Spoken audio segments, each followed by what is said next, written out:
apa sih comfort food kita gitu kan. Meskipun mungkin itu sesuatu yang kurang bergizi ya, misalnya comfort foodnya mungkin junk food gitu kan, burger gitu misalnya. Tapi ya udahlah, misal untuk stress release bolehlah sekali, asal jangan sering-sering gitu aja sih Mbak. Selamat pagi semua sahabat Nova, saya Andita, biasa dipanggil Dita. Saya psikolog dari RSAB Harapan Kita. Yang pertama, apa sih yang mesti kita lakukan dan ucapkan saat teman dekat sedang stres agar bisa membantu dia healing? Itu yang pertama. Yang kedua, adakah jenis makanan tertentu yang bisa membantu healing saat stres? Karena pernah dengar katanya makan coklat itu baik untuk orang yang sedang stres. Oke, baik. Jadi yang pertama terkait pendampingan ya Mbak ya, maksudnya bagaimana sih ketika ada teman mungkin yang curhat atau yang kita lihat nih kayaknya lagi stres nih, seperti apa.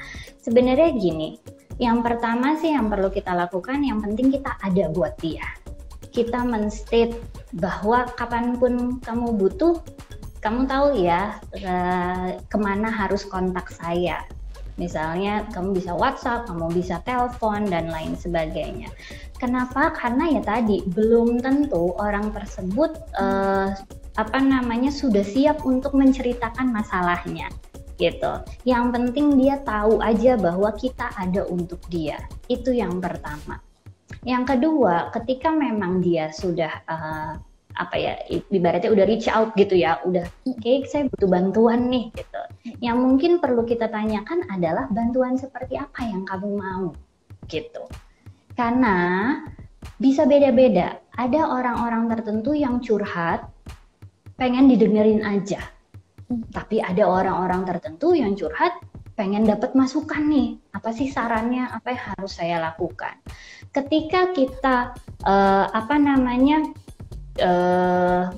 tanpa nanya, terus kita dengerin dia curhat, terus kita, kamu gini aja, kamu gitu aja, padahal dia cuma pengen cerita, kesel nggak Mbak? Bukannya kita membantu meredakan stres ya dia, meredakan masalahnya dia, yang ada malah tambah bikin kesel gitu kan. Nah sebenarnya kan kita jangan sampai hal itu terjadi. Jadi ada baiknya tanyakan dulu yang dia harapkan dari kita tuh bantuan seperti apa sih. Dan kemudian yang terakhir ya tadi ya, seperti yang saya sempat ceritakan di awal, tahan penilaian kita. Jangan langsung bilang, cuman kayak gitu masalahnya. Baper aja, lo nya aja yang ini gitu kan.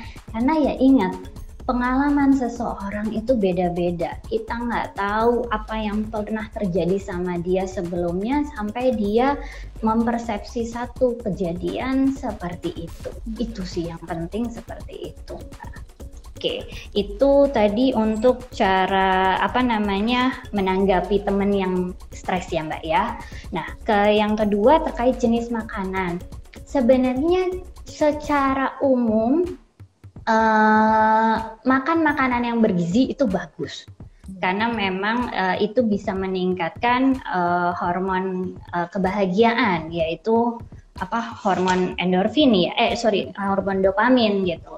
Tapi kalau misalnya makan coklat merupakan makanan yang disenangi juga, nah itu oke sekali gitu. Memang coklat sendiri itu bisa meningkatkan hormon endorfin. Tapi ya balik lagi, kalau kitanya nggak suka coklat, dipaksa makan coklat, ya nggak menyenangkan juga akhirnya. Jadi kalau saya pribadi sih, ya balikin lagi ke orangnya. Apa sih yang dia suka? Apa sih yang dia nyaman? Makanan-makanan apa yang memang menyenangkan untuk dia, yang memang dia bisa nikmati gitu. Karena biasanya istilahnya tuh kalau pernah dengar, kita tuh masing-masing kita tuh pasti punya comfort food gitu kan. Apa sih comfort food kita gitu kan, meskipun mungkin itu sesuatu yang kurang bergizi ya, misalnya comfort foodnya mungkin junk food gitu kan, burger gitu misalnya. Tapi ya udahlah, misal untuk stress release bolehlah sekali, asal jangan sering-sering gitu aja sih Mbak sebenarnya. Jadi kalau kembali lagi cara kita mengenali diri kita juga ya Mbak, kira-kira akan senang kalau makan apa gitu ya. Iya, betul, seperti itu Mbak. bagaimana memberitahu ke orang yang denial bahwa ia sedang stres? Oke. Sebenarnya sih ya tadi ya, kita perlu mengenali juga kewajiban kita sampai mana nih batasannya gitu kan. Karena perlu kita sadari, meskipun orang terdekat pun, meskipun pasangan sendiri, suami atau istri atau orang tua sendiri atau anak sendiri, mereka tetap individu yang berbeda dari kita gitu.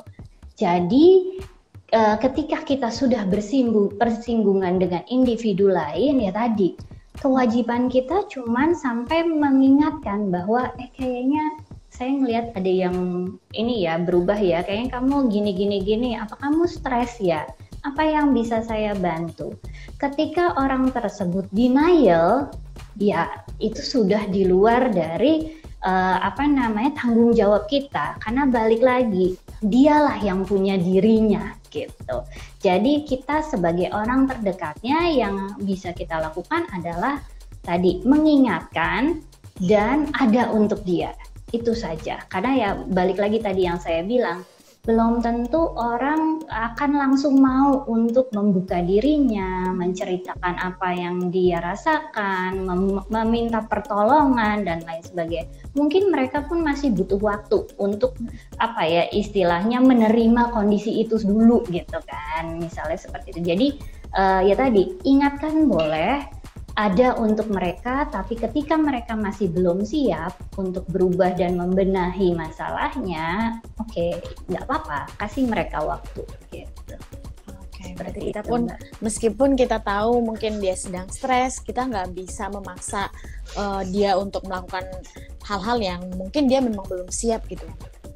Iya, betul. Karena ketika kita istilahnya mendorong dia terus, memaksakan, nanti kita jadi sumber stres baru kan buat dia kan gitu. Karena kita akan dipersepsi sebagai pihak yang kok ini neken saya sih, kok jadinya saya di pojokan atau apa. Nah itu kan malah mungkin akan jadi nambah stresnya gitu. Sebaiknya itu jadi dihindari ya Mbak.